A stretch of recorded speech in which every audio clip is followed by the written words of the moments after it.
eu une prise de conscience des coureurs ou il y a toujours autant de trucs par terre parce que 2007-2008 il y avait quand même beaucoup de choses par terre Ouais, il y a toujours des choses. ouais, il y a quand même beaucoup encore c'est Ouais, on a cette brigade, c'est une assoce. Donc il y a des gens qui font partie de l'assoce, l'assoce est payée par la région Rhône-Alpes. Ils font un appel au volontariat et ils se greffent là-dessus peut-être 5 ou 6 personnes. Et ils font tout le parcours en marchant. Alors ces dernières années c'est un peu chiant parce qu'ils l'ont fait en différé. ah oui 2-3 jours après ou Ouais, ils l'ont d'accord pas immédiatement. Du coup, on avait des remontées de terrain en disant ah, c'est dégueulasse, c'est dégueulasse. On disait attendez, mais ils m'ont ramassé. Mais eh, comme ils l'ont fait parfois en plusieurs phases, après, les riverains, ils hurlent. On ne le fait pas tout de suite. Mais en tout cas, on le fait. ouais donc c'est compliqué Et ils ramassent des gros sacs, quoi. ouais quand même Des gels surtout, des barres, des c'est puces, la puce au sac qui est involontairement perdue. Donc ça ouais ne bon, rien. bon ça peut arriver ouais. Et, non, mais c'est compliqué. Bon, c'est surtout des courses pareilles, malheureusement. J'ai pas la sensation que. Et on fait des trails, des purs trails. Bon, après, moi j'étais un peu. On va dire, j'étais dans le premier quart, donc peut-être qu'il y avait moins de choses, mais même déjà dans le premier quart, il y a certains élites en tout cas qui se comportent comme des porcs. Et j'imagine que derrière c'est pareil. alors pour le temps enfin Alors, aujourd'hui on est tous je ne veux pas dire que c'est moins grave, mais c'est peut-être moins grave de balancer un tube de gel à Chaponneau qu'au Grand Col Ferret. oui enfin Parce qu'à Chaponneau, il sera ramassé. quoi qu'il arrive il sera ramassé au Grand Col Ferret effectivement il peut traîner mais La traversée du Garon, c'est un espace naturel de c'est ça toute façon. puis sur le principe quand tu écoutes et qu'on voit les motivations pour faire du trail, c'est quand même le plaisir, la nature, la beauté des paysages. Alors pour le coup, sur la Saint-Élion, tu as la partie magique, courir la nuit. Si c'est pour aller pourrir les chemins, ça fait pas partie du bon esprit, en tout cas. Après, effectivement, chacun est responsable, et il y en a qui le font des fois par erreur, parce qu'effectivement ça tombe. Avec les petites pochettes à déchets, là, c'était cool. Bah ouais, Moi, j'ai fait beaucoup de vélo. En vélo, c'est c'est clair. pareil. Ah oui. Sur les cyclosportives, c'est un enfer. Et bizarrement, là où c'est le pire, c'est là où il y a le plus d'étrangers. Sur l'Ardéchoise, on peut considérer que 90% des participants sont français, donc c'est plutôt moins crade qu'ailleurs. J'allais à la Marmotte, où on est à peine 20% de français et beaucoup d'Italiens, Suisses, Hollandais, etc. C'est Là, l'horreur. c'était inimaginable. J'ai failli me battre 10 fois dans le peloton. Ah ouais, Les Italiens, c'est les pires. Hein. d'accord. Ils balancent tout. Pourtant, c'est un peuple qui adore le vélo, mais l'écologie, par contre, ça n'a pas dû les toucher. Pas encore. Donc c'est vrai que quand tu passes le col du Galibier, qui est jonché de détritus, ça met un peu les goûts. Ouais, c'est clair. Et quand tu compares aux autres organisations entre elles, que ce soit l'Ardéchois pour le coup, Grand Trail de Saint-Jacques, ça, c'est du kiff. Enfin, Ah non, d'abord, on a moins de monde, on est sur une clientèle qui est plus trail.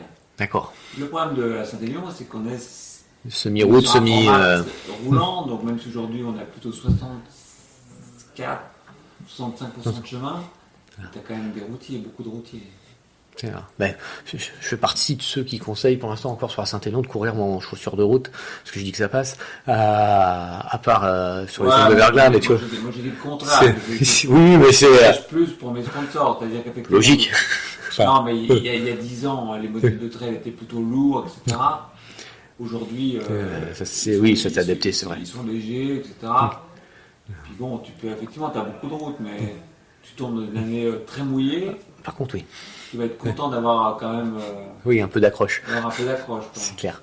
C'est vrai que les chaussures ont bien évolué. Peut-être ce qui est aussi compliqué pour n'importe quel coureur, c'est que vraiment, comme tu n'as pas 50 paires de chaussures, à un moment, tu prends celle que tu as. J'étais en XA Pro de César-le-Mont, il y avait zéro accroche. Ouais. Zéro accroche, c'était un enfer. C'est clair. Donc là, oui. Moi, effectivement, j'ai fait 3 CC, un UTMB en Nike, hein, en Pegasus, donc. Ça passe. Ouais, ça passe. C'est clair. Après, ouais, il suffit de le savoir. En fait, pense, c'est comme beaucoup de choses. À partir du moment où tu prends la décision de le faire d'une manière, bah, il suffit que tu saches que tu as ses avantages et ses inconvénients et tu les gères, quoi.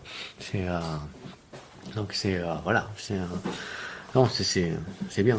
Et d'autres organisations ou organisation de nouvelles courses prévues, enfin, parce qu'au fur et à mesure là, des années, ben, on a vu Saint-Élion, le Trail de Saint-Jacques, le Lyon Urban Trail, l'Ardéchois, c'est quoi, ça fait 2 ans l'Ardéchois ou 3 ans maintenant, Ça fait 3 ans. 3 ans, hein, Ça nous aide, et pareil, l'Ardéchois, c'était, enfin, pour le coup, c'est une course historique. oui, c'est un peu la vitesse. C'est-à-dire que clairement, c'est Jean-Michel Format-Vincent de Salomon qui nous a prévenu en disant l'Ardéchois, ils veulent arrêter. Donc on est allé à Desaigne rencontrer Louis Chantre, qui nous dit bah, voilà, moi j'ai des problèmes de santé, etc. Je veux continuer à m'en occuper, mais je veux plus. Donc clairement, nous, ça nous aide là.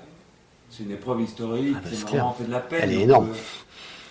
Et même si aujourd'hui, au bout de 3 ans, c'est une épreuve sur laquelle on dégage, je le dis haut et fort, zéro rentabilité, D'accord. on le garde parce que pour nous, c'est un événement un peu vitrine. Ça montre à certains détracteurs bien connus qu'on n'est pas qu'une usine entre guillemets Afrique et qu'on peut aussi faire des choses pour la pureté du geste. Voilà. Conserver Bon, un peu de après, patrimoine c'est vrai trail, quoi. On a tenté des trucs chez Extrasport, comme par exemple la course à obstacles.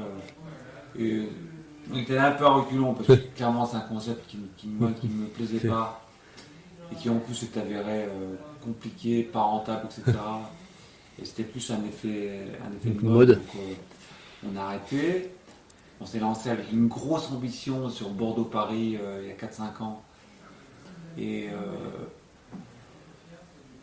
pour l'instant on l'a mis en sommeil, même si j'adore cette épreuve, parce que ça par contre on a peut-être vu un peu grand, c'est très compliqué. Un parcours en ligne de 650 bornes, c'est extrêmement compliqué. Oui, on a des projets pour l'année prochaine, c'est clair. Alors, je ne peux pas encore tout dévoiler. Non, mais sûr, voilà. On cherche depuis des années à avoir un trail, entre guillemets, en montagne, alpin, ouais. On ne va pas le créer, parce qu'il y a trop de choses. Donc c'est plutôt pareil, une association de quelqu'un qui est déjà organisé. On de quelqu'un qui a un truc dont on considère que le produit est bien, qui a un bon potentiel et lui proposer ce qu'on a fait avec le CTL, avec la Saint-Élion, un partenariat win-win ou autre chose qui marche très bien, c'est Besançon. Ils sont venus nous voir, ils avaient fait 9 éditions, mais ils n'y arrivaient plus tout seuls, ils ont dit est-ce que ça vous intéresse, ils sont toujours propriétaires de leur course, leur trail. Ils gagnent plus d'argent qu'avant et on est passé de 1500 à 4500 personnes. Ouais, donc aujourd'hui, pour eux c'est top, pour nous c'est top aussi parce que c'est une région qu'on adore, Besançon. Il y a un vrai vivier de fidèles parce que là chaque année 40% des gens reviennent, alors que je vais t'étonner, mais sur la Saint-Élion, il n'y a que 25% des gens qui reviennent d'une année à l'autre. D'accord. Quelle que soit la distance. Quelle que soit la distance, 25%. Ah ouais. Alors après, les gens peuvent faire la passe une année et revenir. Oui, chaque année, on est en oui, il y a quand même de 75% des gens. C'est quand même énorme ça, par contre, effectivement. Mais c'est sur toutes les courses pareilles. Hormis sur Besançon. D'accord. Donc on a bien effectivement cette année lancé un trail montagnard. Et après, on aimerait bien se redévelopper sur le vélo. D'accord. Un sport de cœur. On a un peu laissé tomber, en tout cas, le cyclosport, puisque j'avais arrêté la Scott Winboss, ouais. Pour des raisons. La ville de Tassin ne voulait plus nous accueillir parce qu'on était trop gros, ça posait trop de problèmes de sécurité. On a essayé de se décentraliser vers les mondes lyonnais, mais par contre, on a perdu en termes d'impact sponsor et autres. Puis le cyclosport, c'est compliqué. Autant le vélo est un sport ultra à la mode dans les pays anglo-saxons. Le cyclisme en Angleterre, c'est le golf en France. D'accord. Ça attire que les CSP+, États-Unis, Australie, Nouvelle-Zélande, c'est vraiment le sport ultra chic, etc. Ah ouais. En France, on ne sait pas pourquoi, c'est le sport ringard. Population vieillissante, pratique. Donc ça commence. C'est peut-être un cycle qui reviendra, ouais. Et nous, on est persuadé que. Moi, je reste persuadé que le vélo de route, c'est génial. Oui, c'est ce que tu me disais tout à l'heure. On se blesse pas, C'est, Alors que le trail, à mon avis, le mec qui fait 3-4 ultras par an, arrivé à 50 ans, il va peut-être ralentir un peu. Le vélo est un sport absolument génial, outre la dangerosité de la route. Mais je pense qu'on peut peut-être arriver, comme le fait ASO avec l'étape du Tour, à proposer quasiment des épreuves sur route fermée. Alors voilà, ça c'est le ouais, c'est panard top. intégral. C'est clair. Et voilà, donc on aimerait bien se redéployer. L'année dernière, on a lancé la STLVTT. Oui, Ça a bien marché, on a fait quasiment 3000 personnes la première année. Bon, c'était une première édition, donc forcément. des choses adaptées ou Voilà. On ne flèche pas un parcours de VTT comme un parcours de trail. c'est pas les mêmes vitesses, c'est On pas avait- les bah, mêmes pas participants. on avait supposé que les gens allaient plus vite, Oui. mais en fait, les gens sont allés peut-être plus lentement. Ah oui, moi dans ma tête, ils allaient forcément plus vite, quoi. Les premiers sont allés plus vite, mais les derniers sont allés. On mis quasiment 7-8, enfin, sont arrivés à 7-8 heures du mat. D'accord. Donc c'est allé à 8 de moyenne. Donc 8 de moyenne, les gens vont plus vite sur la Saint-Élion, hein, c'est clair. Ah oui, j'aurais pas pensé à ça, ouais, effectivement. Donc voilà, il y a plein de choses à reconsidérer. D'accord. Et Donc, mais on continue ça, voilà. Non, l'idée c'est de lancer de nouvelles choses, mais pas lancer n'importe quoi aussi. Bien sûr. Il faut que ce soit des choses un peu nouvelles. Moi à Lyon, je crois qu'on a fait le tour. On va arrêter de lancer ce truc à Lyon. Je pense que Lyon, oui, il y a quand même quelques courses déjà sur Lyon de partout. En tout cas, on peut courir à Lyon. En tout cas, en course à pied. Oui, oui, en course à pied, on est d'accord. Et toi, de ton regard, justement, depuis le temps que tu es dans les organisations des courses, du trail, l'évolution de la mode du trail, parce qu'à un moment, il y a eu une explosion, on va dire, 2010-2015. J'ai l'impression qu'on arrive à un plateau, enfin une stabilisation, mais alors après, je suis pas spécialiste non plus, quoi. Clairement, c'est un peu too much là, parce que autant en course à pied sur route, bon, bah, c'est relativement stabilisé. Le trail, clairement, le calendrier aujourd'hui est totalement surchargé. Je vois, on a des difficultés avec l'Ardéchois, moi je me rappelle, j'y ai participé il y a 10 ans, le week-end du 30 avril, le 1er mai, il n'y avait que ça, non? Oui, c'est ça. Avec peut-être aussi le niveau des revards. Aujourd'hui, sur un même week-end, il y a le Beaujolais oui, c'est bon. trail, il y a un trail à Dieulefit. Je crois que le mec qui va faire un trail ce week-end-là, il a le choix. Sur le sud de la France, il a le choix, il a 20 dates différentes. Donc aujourd'hui, la concurrence est rude. Même si effectivement le potentiel de pratiquants est immense. Non, là je crois qu'il faut s'arrêter. Alors, il y a clairement aujourd'hui des grosses épreuves, on les connaît, des épreuves moyennes. Les petites épreuves qui sont associatives vont perdurer. En revanche, les épreuves moyennes, c'est plus compliqué. C'est soit elles grossissent, soit elles disparaissent, peut-être. Enfin, ou elles vont vivoter. Une structure administrative, une structure associative qui va continuer à dire ouais, okay, on y va, j'ai assez de bénévoles. Enfin, parce que outre le nombre de bénévoles, il faut les têtes pensantes.